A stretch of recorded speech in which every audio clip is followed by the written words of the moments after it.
La ética en el Nuevo Testamento. Ética de Pablo.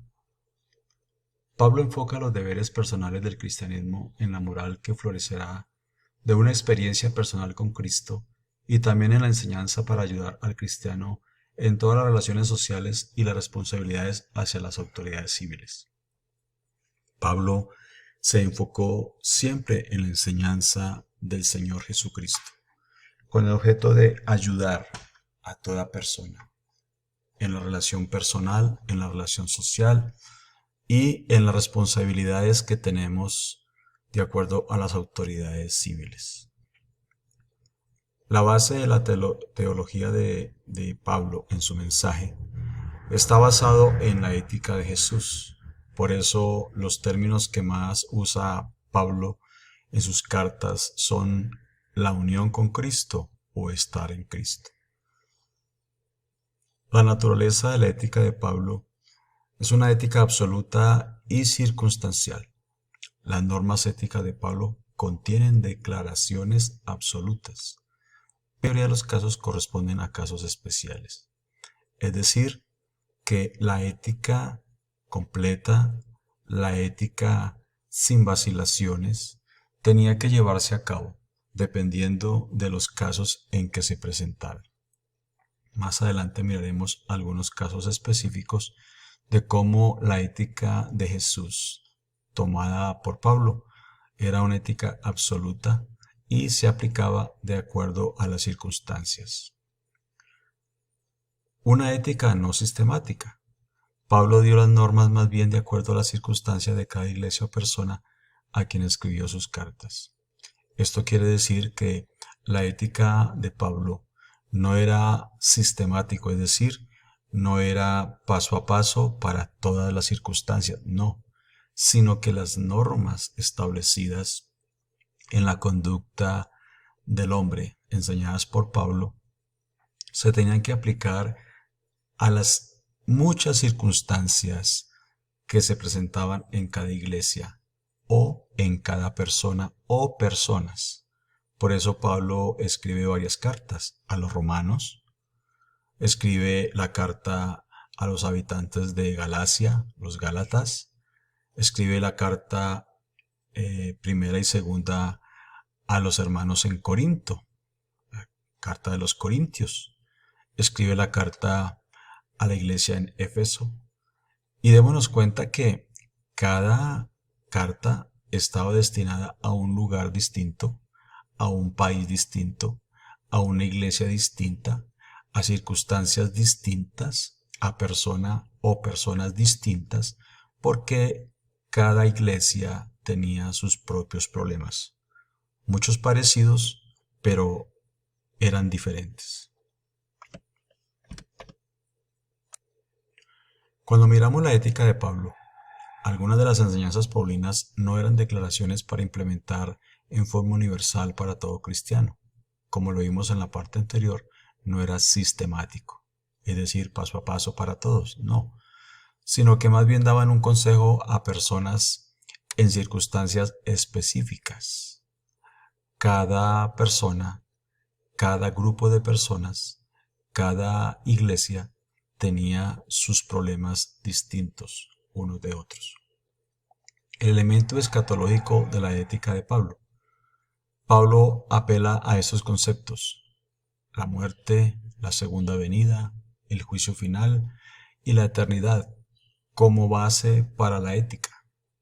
Lo miramos en 1 Corintios capítulo 7 del 29 al 31. Lo miramos también allí en 1 Corintios 15, 58, en Efesios capítulo 5 del versículo 15 al 16. Y Pablo llama a los cristianos para que sean ejemplo en una sociedad corrompida, sabiendo que nuestro estilo de vida recibirá recompensa. Todos estos textos que hemos citado nos aclaran la importancia de una ética completa, una ética entera, una ética integral, en toda circunstancia, teniendo en cuenta que viene Cristo, teniendo en cuenta que un día estaremos ante su presencia, teniendo en cuenta que hay un juicio final y también esperanza gloriosa que es la eternidad de vivir con Dios en el reino de los cielos. El ascetismo en la enseñanza de la ética de Pablo. Pablo rechaza la vida ascética. En 1 Corintios capítulo 7, versículos 2, 7 y 9, y en 1 Timoteo 4, versículos del 1 al 3, podemos mirar lo que es la vida ascética.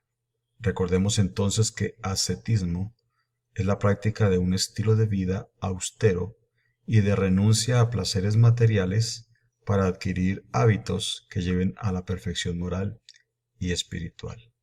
Algo así como votos de pobreza, como tiene alguna creencia la religión tradicional. Pablo rechazó esta vida porque no es ausentarnos de una vida real, no es ausentarnos de que estamos en un mundo donde el hombre debe trabajar y buscar su propio pan. No podemos dejar a un lado que en nuestras vidas también pueden haber bendiciones de parte de Dios en la parte material. Y no es renunciar a un estilo de vida donde hayan bienes y donde hayan materiales, sino que es en una relación íntima con el Señor. Esa es la vida que le agrada a Dios. Esa es la vida que nosotros como cristianos debemos llevar respecto de los preceptos de Dios. Hablamos de bendiciones. Si miramos Deuteronomio 28, ahí trae bendiciones a los que obedecemos la palabra de Dios. Así que es contrario a una vida ascética.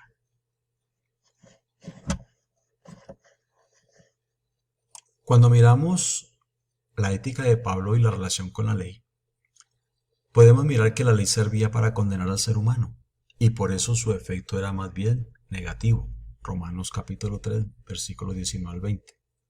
Servía para encaminar a Dios. Gálatas 3 del 24 al 25.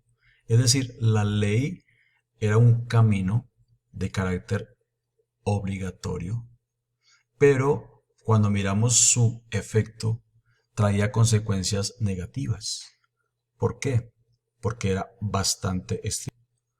El cristiano no tiene que someterse a las reglas de la ley, según dice Gálatas 2:16, Romanos 3:20, Romanos 7, 2 al 3 y versículo 6. Porque Pablo enseñó que el cristiano no está bajo la ley, sino bajo Cristo y su relación con Él por medio del Espíritu Santo. Es una gran diferencia hoy los hijos de Dios andar conforme a los preceptos de Cristo, conforme a la llenura de su Espíritu Santo, vivir para Dios, no bajo las reglas de la ley, porque la ley nadie la pudo cumplir, sino bajo la unción del Espíritu Santo. En Romanos capítulo 7, versículo 6, 2 Corintios 5, versículo 17, el apóstol indica que los controles externos al ser humano no son suficientes para hacerlo bueno. Es decir, cuando pensamos que debe haber alguien que controle nuestros deseos, nuestros pensamientos, que haya alguien que esté como un policía custodiando y indicarnos que lo que vamos a hacer está mal, la verdad, en eso no consiste la vida cristiana. Más bien, el control del Espíritu Santo en nuestro corazón es lo que nos ayuda a vivir correctamente.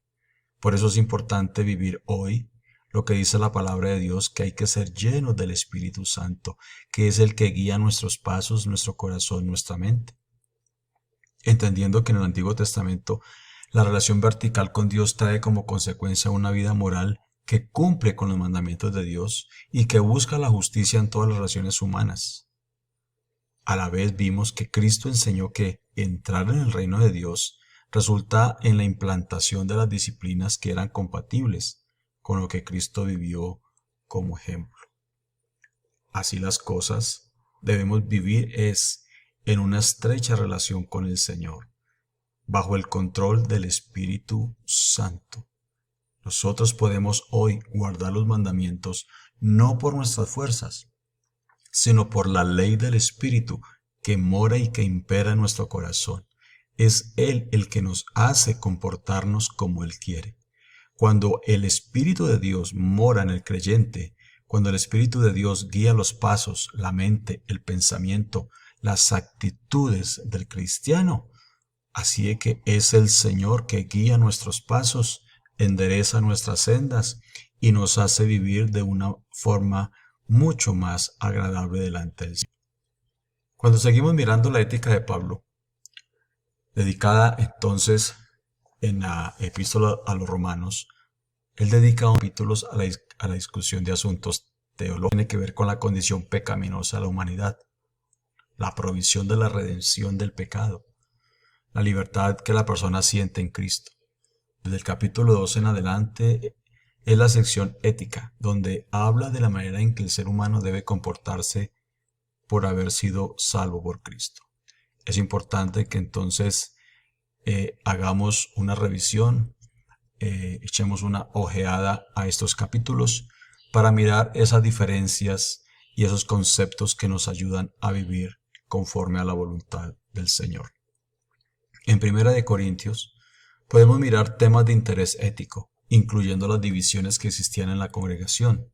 También discute los problemas morales que había entre los miembros de la iglesia, los dones espirituales y sus valores relativos, los abusos en cuanto a la observancia de la cena del Señor y el atavío de las mujeres. Es una de las epístolas de más contenido moral que hay en la Biblia. Demos cuenta que aquí no encontramos nada sistemático. Cada iglesia, cada congregación, cada lugar, cada grupo de hermanos, cada congregación tenía sus propios y diferentes problemas unos de otros. Otras son las paulinas que tienen secciones donde se tratan asuntos religiosos y teológicos y terminan con una aplicación social y moral, son Efesios, Colosenses y 1 de Timoteo. Es claro que Pablo vio la importancia de la ética como resultado de la experiencia religiosa. También que el resultado de la conversión es la purificación de la vida de los vicios. Por eso encontramos en Efesios 5, versículos del 8 al 9, porque en otro tiempo erais tinieblas, mas ahora sois luz en el Señor.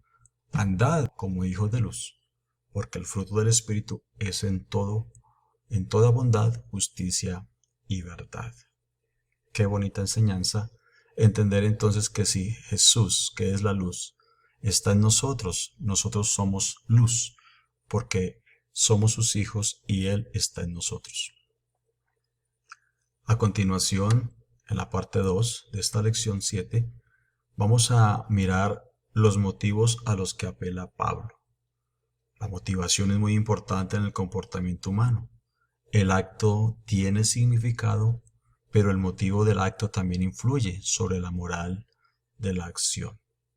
Así entonces, continuamos en la siguiente parte número 2, con esta lección número 7 de la ética del Nuevo Testamento, la ética de Pablo.